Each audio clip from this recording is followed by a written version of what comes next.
This is Peter. And this is Tom. And you're listening to History Teachers Talking Podcast. Now part of the Evergreen Podcast Network.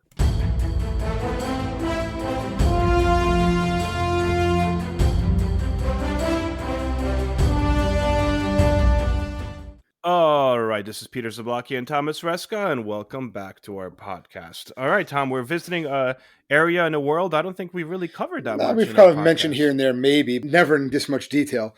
So we're really going to look at one of the biggest military and economic powers in the world and what happened to it. So we're looking at the rise, but really the decline of the Ottoman Empire. And we'll definitely start off a little bit telling people as to what the Ottoman Empire really was about, because a lot of people may not really know, but it was at one point one of the largest, most powerful, and longest lasting dynasties in world history. It was also an Islamic run superpower, ultimately. And it ruled areas, of Middle East, Eastern Europe, North Africa for more than 600 years. And when you look at what actually at its height, the Ottoman Empire included, and that also is what leads to its downfall. Too big for its own. Exactly. And too many ethnicities and too many different religions.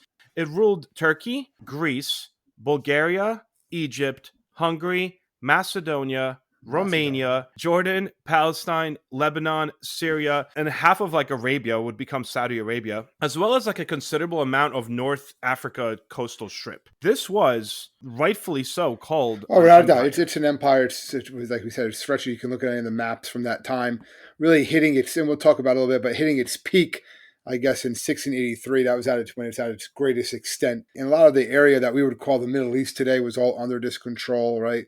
A lot of the famous Constantinople, Alexandria, right, Jerusalem, Baghdad, Mecca are all under the umbrella of the Ottoman Empire for a very long time, really 1300 till 1918. But yeah, and we'll talk about it today because it's a long decline. That's why we chose to call this not really the Ottoman Empire. We chose to call this the fall or the decline of Ottoman Empire because for the most of its reign, it's actually declining. It kind of reached its peak, but they basically they did a siege of Vienna. They tried to take over Vienna, and that fails. And then from that point on, it's in decline. Variety of reasons, yeah. And for hundreds of years. It's like a slow, painful death of the Ottoman Empire. The reason, by the way, it was called the Middle East is because when Europeans began trading with Asia, they wind up calling the region the Middle East because it lay between their homes and the more distant eastern lands of India, China, and Japan. So that's kind of what gave it this Middle East moniker, I guess. And it's the name. Stuck.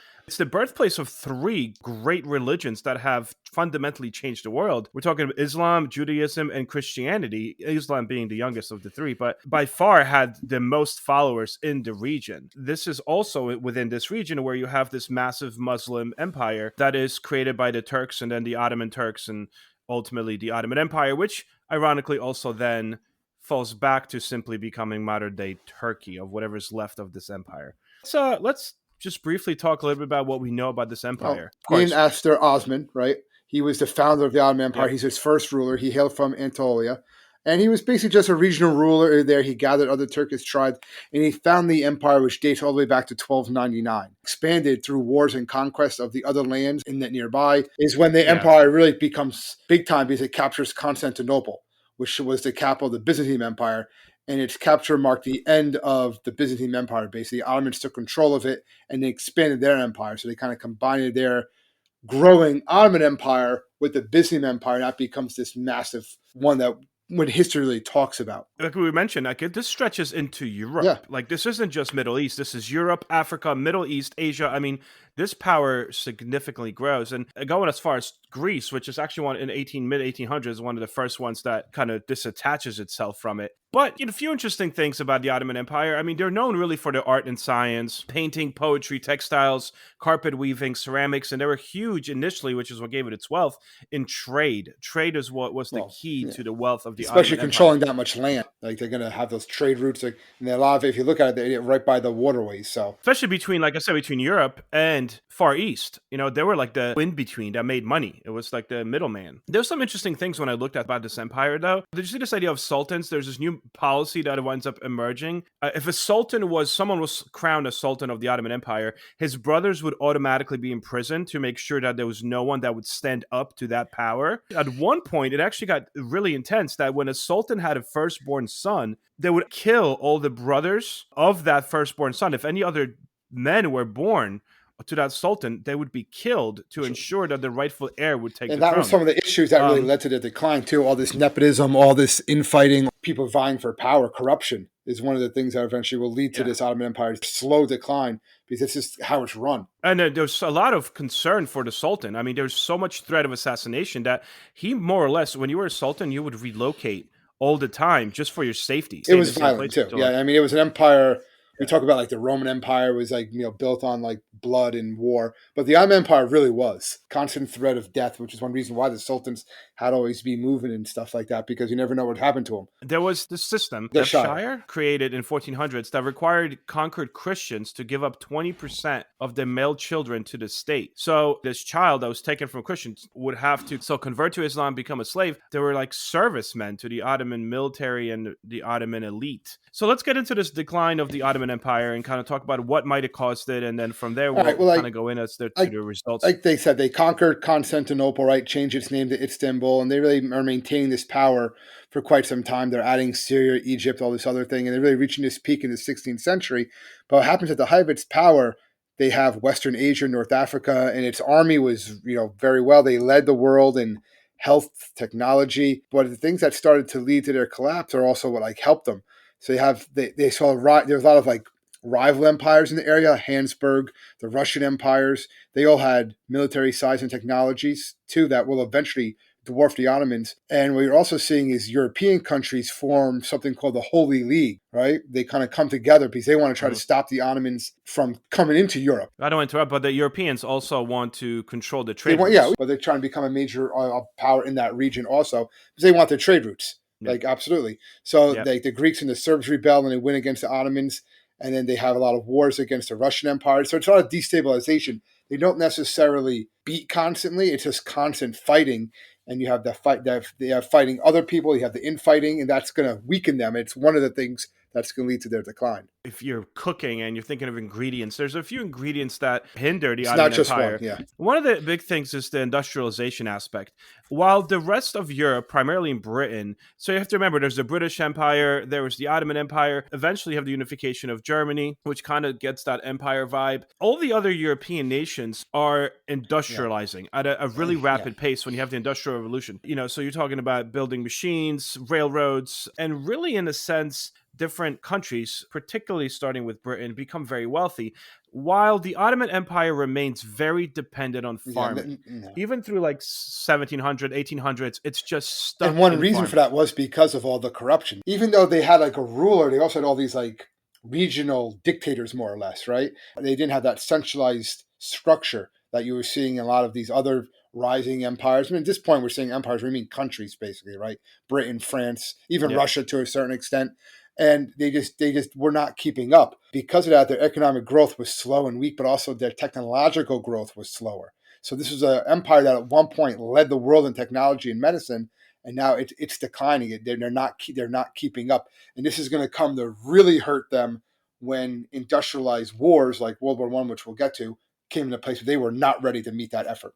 No, most of their weapons actually came from European countries. The munitions, heavy weaponry, iron, steel, all these things that were needed to build railroads and any form of war effort, they didn't really have that industrial power to do that. So they needed to get that from other nations, which, getting that from other nations severely hinders their ability to kind of wage war. It also wasn't really cohesive enough. When you think about it, it included so many different groups of people. The sheer fact that you had various peoples, they're all part of this empire, but more or less, they all have their own dialects. They all have their own regions and histories, as I mentioned before. Bulgaria, Egypt, Greece, Hungary, Jordan, Lebanon, Israel. So it almost like it would always be impossible to have a fully strong Ottoman Empire because there was really no national flag that all of these regions could really rally behind. They were kind of just brought together by name only under the rule of the Ottomans. They just couldn't stick together. They also were diverse when it came to ethnicity, language, economics, even geography. And then people wanted to break away, and that's what starts to happen in the 1800s. They have to let Bulgaria leave. Yeah. Other countries start to leave. The wars. Greece winds up leaving. These countries leave, and they don't really have any power to keep them. That's the problem. They have no strength Yeah, or to go to war with them. So Greece gets its independence first from the Ottoman Empire in 1830, and that's a big loss because they're losing their foothold in Europe. uh, And then what ends up happening shortly thereafter, after Greece, you have 1878. The Congress of Berlin basically determines that Romania, Serbia, and Bulgaria are going to leave. Then you have the yeah. Balkan From Wars. 1912 to Um, 1913, which is on the eve of World War One, and this is when they lose all of their remaining European territory. They lose those. It's basically a yep. coalition of former possessions. Everyone else is breaking away. We're going to break away, and this all goes into really one of the other reasons on why they fell, and that's because the population was undereducated. Yeah, I saw that. 5 to 10% of its inhabitants could read, so they were mostly illiterate for the most part. And you think, well, why is that such a big deal? It's because in a empire or any society, humans are also capital. People are capital. People can do things. They're a valuable resource, and because so few of the population could read, that means they weren't turning out like well-trained military officers, engineers, doctors, other professions, what we would call like white-collar professions. They were mostly just unskilled laborers. It worked for them for a while when they were trying to be this like agrarian society, but trying to transition into industrialization, people need to be able to do more than just work with their hands. They need to have these higher level intellects and be able to read and write and stuff like that. And they just didn't have enough people that could do that. Because of that, they were lagging far behind. Kind of what brings us to their big failure, which is joining the wrong side in World War One. The reason why they joined the wrong side in World War One is because Britain, France, all those different nations and powers in Europe throughout 1800s undermined them. So as these little European countries like Bulgaria and Serbia, all these countries are kind of having these independence movements, and they're disattaching or stealing themselves from the Ottoman Empire. They are supported by the big European powers. So they're like, okay, we could exploit this. Like, we could use this because if we could gain this support in some sense, even Russia is like, well, maybe we could have access to the warm port. Like, they Yeah. want the Ottoman Empire to shrink in the Middle Yeah. East. So this is also why when World War One happens, the Ottoman Empire doesn't join the British and the French. They don't like the British and the French, nor the Russians, which are the good guys in World War Well, One. actually, they hate the Russians. There's a Yep. huge rivalry with the Russians, and one of it is what you just said, because something that Russia is still looking for, really to this day, which is a warm water port. They're always going up against the Ottoman Empire. That's why these two sides took opposite sides in World War One. They did not want to be on the same side as Russia. So they side with Germany, and that's extremely unfortunate because they were already a weak empire by now. We're talking 1914, 1915. They lost all their European possessions. That's gone through various independence movements. The rest of European countries are kind of already laughing at them. What do they call them? The old What's the sick empire man called? of Europe. Yeah, You all know, the it's they're countries like, knew they were dying anyway. This empire wasn't going to last.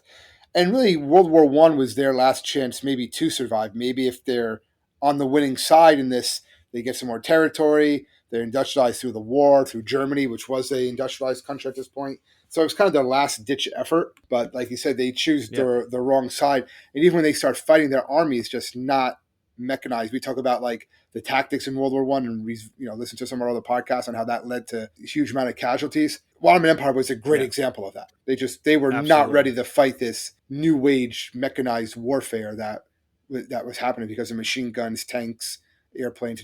They were nowhere close to that. Although they did happen to hold their own in the Gallipoli campaign, which Yeah, shunned but it the was pit. very bloody. Yes, They but they lost over held on. 500,000 soldiers. So let's kind of briefly shift gears and talk about the effects of the fall of the Ottoman Empire. Essentially, after World War One, so following the armistice, right, the Ottoman territories are basically divided between Britain, France, Greece, and Russia. They're kind of like, all right, we're going to take these areas, and we have these spheres of influence. But two countries in the Middle East, specifically former countries of the Ottoman Empire, decide to break away with Islamic traditions and kind of form stronger nations. And one of those is the Republic of Turkey, which is the main nation that was really the center, the epicenter of the Ottoman Empire. So by 1918, Turkey is pretty much all that remains of the Ottoman Empire. There's a revolution in 22 where a group of Turkish nationalists overthrows the very last Ottoman emperor, right? So there's no more sultan. He was the last one. So the empire officially ends in 1922. The group of these nationalists that overthrows him have a leader. He's basically an army officer. His name is Mustafa Kemal. Him and other nationalists basically establish the Republic of Turkey, which is the first republic in the Middle East, and that is in 1923. And Kemal becomes the president of modern day Turkey, you might say. And to modernize, he's like, okay, we're all that's left of the Ottoman Empire. We need to protect ourselves going forward. He winds up modernizing. He separated laws of Islam from the laws of the nation, replaced Islamic laws with laws from various European nations, number one. Islamic religious courts were replaced with secular ones. Turkish women were given equal legal and political rights, including the right to vote, elected to office, very much westernized Turkey. Also dressed in like European style, he kind of brought that in, this idea of become more European than not. Closed traditional Islamic religious schools and winds up opening up secular public schools. And really huge economic growth in Turkey, railroads, factories, you name it. By the time he died, Turkey in 38 is fairly modernized. That part of the Ottoman Empire, former part of the Ottoman Empire, is definitely becoming its own, modernized nation at this point. Yep. So some of the other parts, like Syria and Lebanon, go to the French, and then they're dealing with a lot of uprisings there. French wind up partitioning Lebanon into 5 different subregions. But one of big of note that has major ramifications even to this day is that the British received Mesopotamia, which basically becomes Iraq and Iran, but they also received Palestine. This becomes a big issue because the British are actually given a mandate over Palestine in 1917 as part of the Versailles Peace Conference that ends World War I. And they basically hold that up through World War II even, goes in the history of Palestine and then the formation of Israel after that in 1948. Palestine was part of the Ottoman Empire. It was kind of held together in this loose confederation. It wasn't a country. It was just a land known as Palestine. Like these were not countries at this point. This is just, but it did have that land in that area that what we call today Palestine. Yeah, like if you look at the maps, it was called the Ottoman Empire. Before that, it would be called Byzantine Empire. Like they were all fell under empires. These were not nation states. So about 2,000 years ago, Palestine was a homeland to the Jewish people. And then around 1000 BC, Jewish kings ruled the country from Jerusalem. That was the key. Yeah. Twice the Jewish kingdom wound up being destroyed, once by the Babylonians in 586 BC. And then again, the Romans destroyed it again, the Jewish kingdom, in 70 AD. Or CE Common Era. Each time Jews wind up fleeing Palestine and settling in other countries, so few lived there in Palestine, but the majority of the country, just like the rest of the Ottoman Empire, came under Arab and Ottoman rule, so therefore became Muslim. Exiled Jews wind up, fleeing, going wherever. In 1800s, there's a lot of persecution, anti-Semitism in Eastern Europe, specifically in Russia, that forces thousands of Jews to escape to Great Britain, France, Germany, United States, but also thousands of them wind up immigrating back in mid-1800s to Palestine. So Britain's Foreign Secretary, Sir Arthur Balfour, in 1917, winds up giving this declaration where he actually promises, because so many Jews wind up moving back to Palestine, and as we mentioned, after World War I, the British get the mandate, like they're in charge of Palestine. So Balfour Declaration says more or less that Britain favors a Jewish homeland, but not at the expense of the Arabs living in Palestine. It was very ambiguous. It led the foundation for conflicts that would dominate the Middle East for years to come. But Britain, when it took over control of Palestine as its mandate, both Arab nationalists and Jewish nationalists living in the area are asking Britain to fulfill the promise of this Balfour Declaration. They're like, all right, well, you said you're okay with a Jewish state. Yeah, but the British were like, well, we were kind of very ambiguous with it. We're okay with it as long as it's not at the expense of the Arabs. So basically, each side here believed that they had British support. You had the Arab nationalists and the Jewish nationalists, and they both looked at Britain, and Britain just like never really said no to any of them, or rather saying yes to both without saying no. Yeah, they were dealing with their own issues at the time, right? You had the Depression and all the events that lead to the Second World War. So they just were. It was something that they were never going to get around to because they had to get their own house in order first. And then after the Second World War, they're just like, we don't want anything to do with this anymore. So they just hand it over to the UN. Well, absolutely. So what winds up happening is 1929, there's a riot that breaks out between Jews and Arabs in Jerusalem. And like over 100 people on each side are killed. And the world is really still looking at Britain because this is 1929, interwar period, and Britain is still in charge here. They're supposed to figure this out, and they refuse to really make that call because, again, this all stems from the fall of the Ottoman Empire. After the Ottoman Empire falls, it is divvied up, and Britain just happens to get There's a power Palestine. vacuum. And then when Hitler comes to power in Germany and starts persecuting the Jews, that's when you have the numbers of Jewish people coming into Palestine that grows, that causes more tension, because the number of Jews living in the region increased from 85,000 Jews in 1914, right? 85,000 1914. By 1933, there were 445,000 Jews, which made up about a quarter of Palestine's population. So the Palestinian Arabs are alarmed by this. Violent demonstrations against the British at this point. British fearing, like, they don't want to alienate their Arab community, so they basically tighten restrictions on the Jewish immigration into Palestine, but now they're alienating the Jewish population, so you have you stranding a lot of Jews in Germany during the worst times they could stay in Germany. So now you have Jewish terrorism against British become increasingly common. So outbreak of World War II, 1939, almost like was the answer for the British. It was like, okay, like we got to worry about something else right now. And as you mentioned, war ends and they're like, we're out. You guys figure it out. That's basically what it was, So, yeah. you know, And it has not been figured out. You can make that argument. yes, 100%. So after ruling for more than 600 years, the Ottoman Empire is often remembered for their military, ethnic diversity. Like we mentioned, there's so many different regions and areas. The empire's influence very much alive in present day. Obviously, Turkey. It's essentially what's left of the Ottoman Empire. I remember in school they'd be like, all right, well, Ottoman Empire becomes Turkey. Like that's what they used to say. Like that was kind of summing up. It's much more complicated than that, but I do remember that's kind of like the quick, this is what happens, you know? However, when it fell, as we mentioned, it did disturb a whole lot of Jenga. Well, it messed a lot of stuff. Yeah, a whole there. lot of Jenga block had that butterfly effect, whatever you want to call it, that rippled in that area, and it's still having, you know, effects. And we said it many times all the way to today, 2023. All right. Well, I think that pretty much covers our fall of the Ottoman Empire, don't you think? I think Absolutely. pretty good on that one. Well, thank you so much, guys, for tuning in once more to listen to our talk on the fall of the Ottoman Empire. We do appreciate it. And if you guys ever need to reach us, you can find us at www.historyteacherstalkingpodcast.com. And we'll see you guys again next week. Stay safe, everybody.